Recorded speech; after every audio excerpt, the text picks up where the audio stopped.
बोलो भक्तवत्सल भगवान की। इसका तात्पर्य क्या है शास्त्री जी? इसका तात्पर्य है कि गोस्वामी तुलसीदास जी के रामचरितमानस का प्रतिपाद्य भी यही विषय है कि श्रीमद् दशरथ नंदन कौशल्यानंद वर्धन जानकी कंठभूषण श्री राम रघुनंदन राम साक्षात परब्रह्म हैं। इस सत्यानुभूति को दृढ़ता पूर्वक निष्ठा पूर्वक प्रस्तुत करना यही रामचरितमानस जी का प्रतिपाद्य विषय है। और यह बात बिल्कुल पक्की है।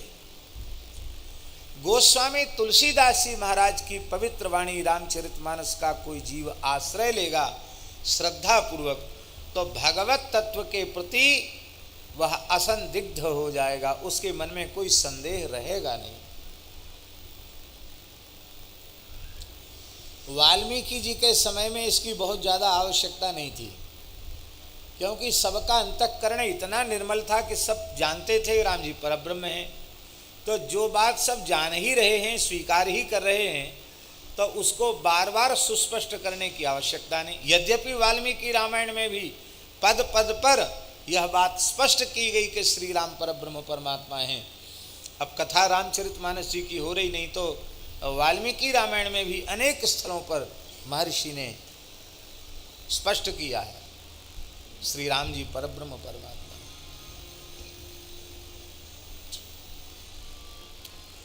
अब इससे ज्यादा स्पष्ट और क्या हो सकता है? शरणागति के प्रकरण में महर्षि वाल्मीकि लिख रहे हैं, शरणागति के प्रकरण में राम जी ने विभीषण को शरण में लेना चाहिए कि नहीं लेना चाहिए, ये जब अपने मंत्रिमंडल से सचिवों से पूछा तो हनुमान जी तो मौन थे, बाकी और किसी ने भी इस पक्ष में अपना मत नहीं दिया कि विभीषण को शरण में लेना चाहिए। किसी का मत नहीं था कि विभीषण को शरण में लेना चाहिए। अरे युद्ध की विकट परिस्थिति में जो अपने बड़े भाई का सगा नहीं हुआ, आप तो शत्रु पक्ष के, आपका सगा कैसे हो सकता है? और कुछ महानुभाव तो यहाँ तक तर्क दे रहे थे कि मान लो आप कहते विभीषण तो साधु है, सज्जन है, तो रावण साधु सन्यासी का भेष बनाकर जानकी जी का हरण कर सकता, तो क्या आपके साथ छल करने के लिए वो विभीषण बन के नहीं आ सकता? क्या विभीषण बन के भी आ सकता है? क्या विश्वास है? इसलिए ठीक है, आप ज़्यादा ही जोर है आपको कि नहीं शरणागत का त्याग नहीं करना चाहिए, तो इसको युद्धबंदी बना लो, एकदम नज़रबंद कर दो, कड़ी चौकसी रखो। रावण मरने के बाद फिर पंचायत बैठेगी, तब विचार होगा कि मार दिया जाए कि छोड़ दिया जाए, क्या किया जाए इसके साथ। बाद में विचार किया जाएगा, अभी कुछ नहीं विचार। क्या करना चाहिए? इसको मारा जाए, इसको छोड़ दिया जाए। लेकिन सबकी बात सुनने के बाद श्री रघुनाथ जी ने कहा कि महर्षि कंडू ने जो शरणागति धर्म का वर्णन किया है, उन ऋषियों के वचनों का पालन किसी न किसी के द्वारा तो होना चाहिए। मैं ऋषियों के प्रमाणों में अतिशय श्रद्धा और विश्वास रखने वाला व्यक्ति हूँ। मैं महर्षि कंडू के द्वारा कहे गए शरणागति धर्म का निर्वाह करना चाहता हूँ, और मैं अवश्य ही विभीषण को शरण में लूंगा। जाओ, आदर पूर्वक विभीषण को मेरे निकट लेके आओ। इस बात से सर्वाधिक पीड़ा किसको हुई? इस बात से सर्वाधिक पीड़ा हुई सुग्रीव जी को, क्योंकि किष्किंधाधिपति वानर राज सुग्रीव, उनसे पूछा भी गया, उनके सचिवों से भी पूछा गया, और फिर उनकी बात बिल्कुल नहीं मानी गई। इससे उनको बड़ा भारी अपमान का अनुभव हुआ कि भाई जब अपने ही मन की करनी थी तो कर लेते, हमसे पूछा ही क्यों? हमसे पूछा भी और हमारे सेवक सचिवों के सामने ही हमारी बात बिल्कुल नहीं मानी गई। और अभी तो सबसे बड़ी समस्या यह है कि समुद्र पार कैसे किया जाएगा, कैसे वहाँ तक पहुँचेंगे। वहाँ पहुँचे ही नहीं, समस्या वहीं की वहीं है। और ये कहते शरण में ले लो। तो उनके मन में आया कि जब इनको मनमाने फैसले कर लेने ही हैं तो हम लोग क्यों बंदर भालुओं के साथ अपने प्राण देने के लिए यहाँ खड़े रहें। अब अपने मन से ही सब करना तो अपने ढंग से कर लें। ये कहा नहीं उन्होंने, लेकिन ये बात उनके मन में आ गई। राम जी सर्वांतर्यामी हैं। अब देखो यहाँ महर्षि वाल्मीकि निरूपण कर रहे हैं। राम जी सर्वांतर्यामी, राम जी कह रहे हैं सुग्रीव मैं विभीषण को अवश्य ही शरण में लूंगा। यदि इस निर्णय से तुम्हें कष्ट हो रहा है, दुख हो रहा है और तुम भीतर से पूरी तरह सहयोग करने के लिए अपने आप को प्रस्तुत नहीं कर पा रहे हो तो अभी कुछ नहीं बिगड़ा है। पूरी सेना के सहित किष्किंधा लौट जाओ। शरणागतों की रक्षा का व्रत किसी के सहारे थोड़े ही हमने लिया है।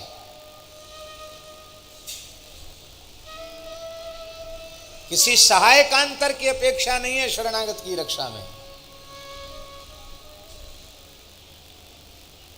अंगुल्यग्रेण तान् हन्मि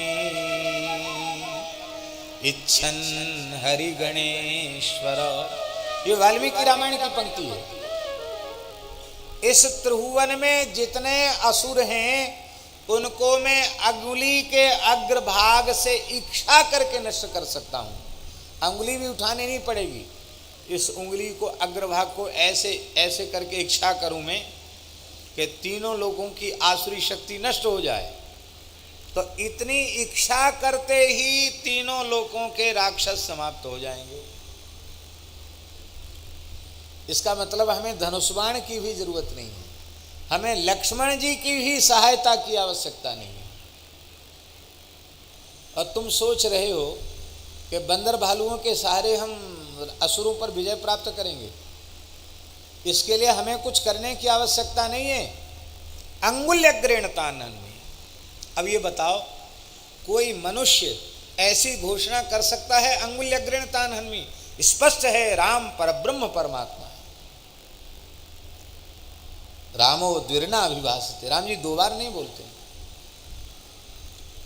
मानस जी में जो मानस जी का कल्प है रामचरित्र का, उसमें गोस्वामी जी ने दूसरी बात कही, जगमहु सखा निशाचर जेते लक्ष्मण हनहि निमिष महु तेते।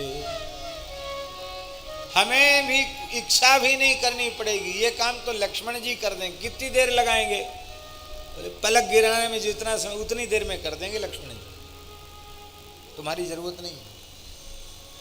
सोई ठंडे पड़ गए। सुग्रीव जी बोले अब आप समझ में आ गया, हम लोगों को पवित्र करने के लिए, बंदर भालुओं को, हमारे चरित्र को स्तुति और वंदना के योग्य बनाने के लिए आप हमें अपना सहयोगी स्वीकार करके हमारे ऊपर कृपा कर रहे हैं, करुणा कर रहे हैं। हमारा एहसान कोई आपके ऊपर नहीं है, ये आपका अनुग्रह है कि आपने हम बंदर भालुओं को भी अपनी शरण में रखा है, अपनी सेवा में रखा है। जटायु को राम जी बोल रहे हैं, गच्छ लोकान अनुत्तमान। जटायु तुम उस पवित्र दिव्य साकेत धाम में जाओ जिस लोक से बढ़कर और कोई दूसरा ब्रह्मांड में लोक नहीं है। मनुष्य का ये पावर हो सकता है कि तुम उस लोक में चले जाओ, तुम उस लोक में चले जाओ।